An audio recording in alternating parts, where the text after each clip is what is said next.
Hello students, आज फिर से हाजिर हैं हम आपके सामने लेकर के एक नया टॉपिक। जैसे कि हमने पीछे वाली वीडियो के अंदर कर लिया था electromagnetic induction and alternating current unit को स्टार्ट, तो उसी के आगे हम टॉपिक करने वाले हैं।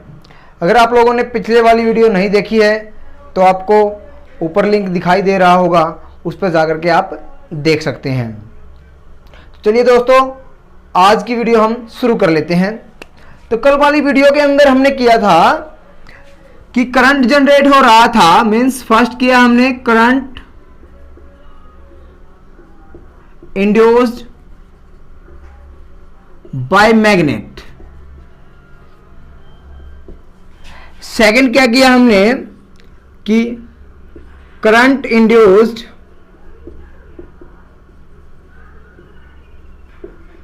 बाय करंट से ही हमने एक कॉइल ली थी, एक कॉइल के अंदर से करंट फॉलो करवा रहे थे और वो जो है सेकंड कॉइल के अंदर उसका मैग्नेटिक फील्ड की वजह से इफेक्ट हो रहा था। थर्ड हम कर सकते हैं current induced by changing current.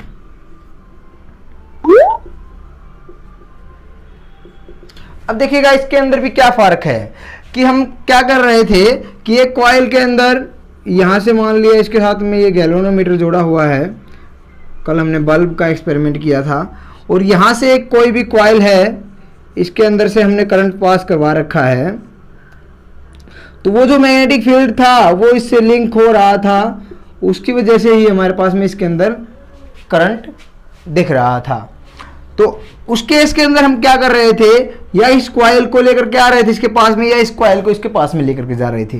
But अब यहां क्या है कि हम इस कॉइल को यहीं पे फिक्स कर दें, और इस कॉइल को फिक्स करने के बाद में क्या करें, इसके अंदर ये करंट है ये इसकी वैल्यू इंक्रीज और डिक्रीज करते रहें। तो क्या होगा, ये मैग्नेटिक फ्लक्स जो होगा इसके हाथ में लिंक, वो क्या हो जाएगा, स्ट्रॉन्ग बनता चला जाएगा और ज्यादा दूरी तक जो है ट्रेवल करेगा। तो क्या हो जाएगा, इसके अंदर इससे लिंक मैग्नेटिक फ्लक्स होगा। ये फिक्स यहाँ पे रहने के बाद भी यहाँ पे गैल्वेनोमीटर डिफ्लेक्शन शो कर देगा, जिससे पता लग जाएगा कि इसके अंदर भी करंट आ रहा है। तो मेन जो है इस सब के पीछे रीजन क्या था, कॉज क्या था, कारण था इसके पीछे क्या है कि मैग्नेटिक फ्लक्स या मैग्नेटिक फील्ड लिंक विद इस कॉइल के साथ में, ठीक है, विद कॉइल और एनी कंडक्टर जो भी उसके पास में रखा है, ठीक है। तो टाइम के साथ में चेंजिंग मैग्नेटिक फील्ड था, यहाँ पे चेंजिंग मैग्नेटिक फ्लक्स लिख सकते हो आप, changing magnetic flux link with, ठीक है, कॉइल, और क्या है टाइम के साथ में जो चेंज हो रहा था, वो जो लिंक हो रहा था उसके साथ में, उसी को हम बोलेंगे कि वो कॉज है किसका, इन सब तीनों रीजन के पीछे। तो इसी के बेस पे फैराडे ने जो है लॉ दिए हमें, जिस दो लॉ दिए हमें, तो उसी लॉ के बारे में हम डिस्कस करेंगे। फर्स्ट लॉ में उन्होंने क्या बताया कि जो मैग्नेटिक फ्लक्स लिंक हो रहा है कॉइल के साथ में, ठीक है, वो जब तक एक कॉइल में फर्स्ट वाले कॉइल के अंदर मैग्नेटिक फ्लक्स चेंज होता रहेगा, यहां पे चेंज होता रहेगा, तो इसके अंदर भी क्या होगा, इलेक्ट्रिक करंट चेंज होता रहेगा। तो मैग्नेटिक फ्लक्स जो इंड्यूस ईएमएफ है, मतलब यहां पे इंड्यूस हो रहा था ना, इंड्यूस ईएमएफ या करंट, वो भी क्या होगा, इसके अंदर चेंज होता रहेगा। ये था उसका फर्स्ट लॉ। बट सेकंड के अंदर उसने क्या बताया कि induce EMF is directly proportional to the change in magnetic flux with respect to time, ठीक है। तो क्या होगा, चेंज इन मैग्नेटिक फ्लक्स, मान लिया हम मान कर चले कि phi magnetic phi 1 magnetic flux था पहले, चेंज हो गया फाई 2 लास्ट में हो गया टाइम के साथ में, टी टाइम के साथ में। तो क्या आ जाएगा, चेंज इन कितना आ गया, फाई 2 बाद में हुआ, फाई 1 पहले था, तो टाइम के रिस्पेक्ट में। तो इस तरीके से हम लिख सकते हैं EMF induce is directly proportional to the, ठीक है, change in magnetic flux with respect to time. ये दिया हमें फैराडे ने लॉ, जो कि हम आगे भी यूज करेंगे। तो इसको हम यहाँ पे क्या लिख सकते हैं, अब देखो, change in magnetic flux means small change अगर हम मान करके चलें is directly proportional to D phi small मान लेते हैं बाय में टी। और इसको क्या लिख सकते हैं हम, इसी को हम लिख सकते हैं कि डायरेक्टली प्रोपोर्शनल के साइन को हटाने के लिए हम इक्वल में लिखें तो यहाँ लिख लेते हैं N phi D T. And constant number of turns जिसकी भी उसके अंदर होंगी उतना ही हमारे पास में। और नेगेटिव साइन क्या है, ये इसके अंदर अपोजिट में इंड्यूस होता है, जो ईएमएफ और करंट इंड्यूस होता है वो अपोजिट डायरेक्शन में होता है इसके अकॉर्डिंग। तो इसी कारण क्या है ये नेगेटिव साइन यहाँ पे शो कर रहा है। तो ये था फैराडे का लॉ। इसके आगे आपके पास में आता है लेंज लॉ।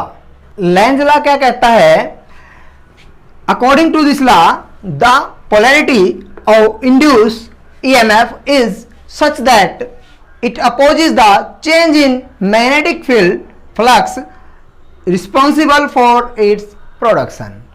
क्या कह रहा है कि पोलैरिटी जो होगी इंड्यूस ईएमएफ की वो कैसे होगी, वो अपोज करेगी चेंज इन मैग्नेटिक फ्लक्स का अपोज करेगी चेंज इन, तो रिस्पॉन्सिबल फॉर इट्स प्रोडक्शन, जो उसके लिए रिस्पॉन्सिबल है जिसकी वजह से वो आया है। तो अब यहां पे देखिएगा एक एग्जांपल के थ्रू हम समझते हैं कि अगर हम कॉइल को इसके पास में लेकर के आते हैं इस कॉइल को, तो क्या होता है कि इसके अंदर करंट इंड्यूस होगा due to magnetic flux link.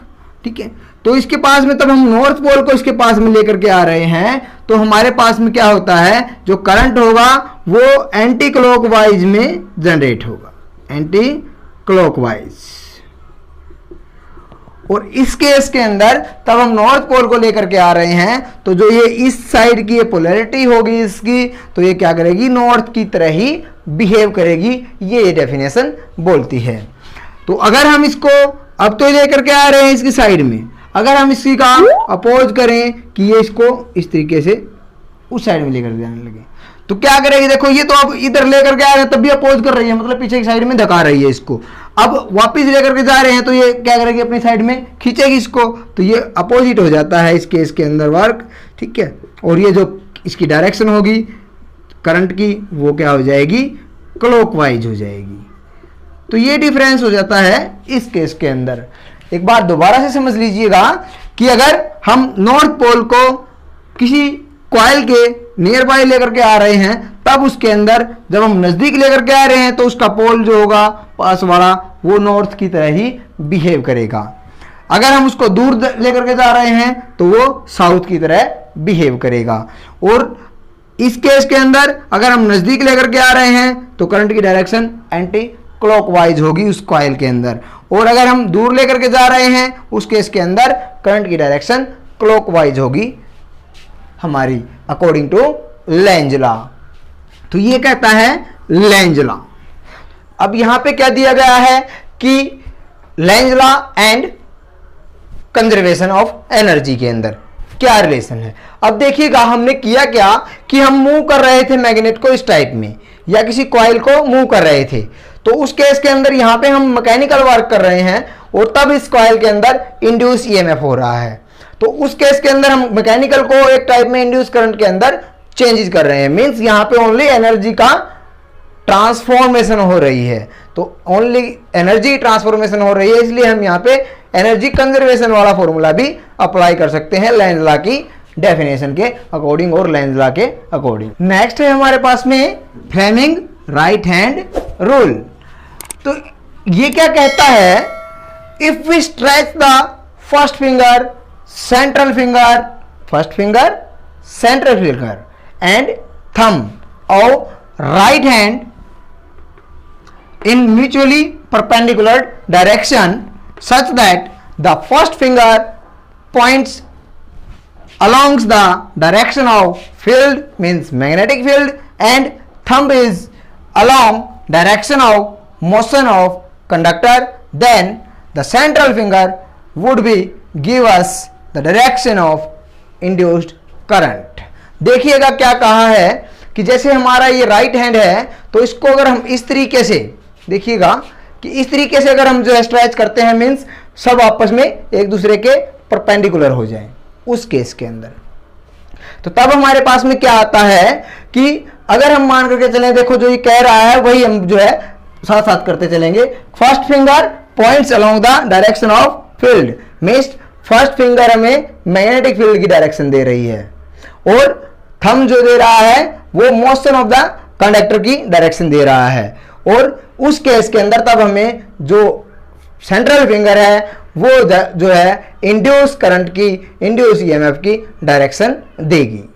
दोबारा से समझ लीजिएगा, फर्स्ट फिंगर जो दे रही है वो डायरेक्शन दे रही है हमें अगर मैग्नेटिक फील्ड की, और थंब जो है वो दे रहा है डायरेक्शन हमें अगर मोशन ऑफ द कंडक्टर की। तो तब उस केस के अंदर हमें जो सेंट्रल फिंगर है वो हमें डायरेक्शन देगी इंड्यूस ईएमएफ और इंड्यूस करंट की। तो ये थी आज की जानकारी आप लोगों ने किया इसके अंदर कि फैराडे के लॉ और फ्लेमिंग राइट हैंड रूल और लेंज लॉ के बारे में। अगर आप लोगों को इसमें कोई डाउट रहता है तो आप कमेंट के अंदर पूछ सकते हैं, और अगर आप लोगों को नोट्स इनके रिलेटेड चाहिए तो आप मुझे कांटेक्ट कर सकते हैं। मेरा नंबर डिस्क्रिप्शन के अंदर आप लोगों को मिल जाएगा। चलिए नेक्स्ट वीडियो के अंदर मिलते हैं, तब तक के लिए दोस्तों जय हिंद, वंदे मातरम।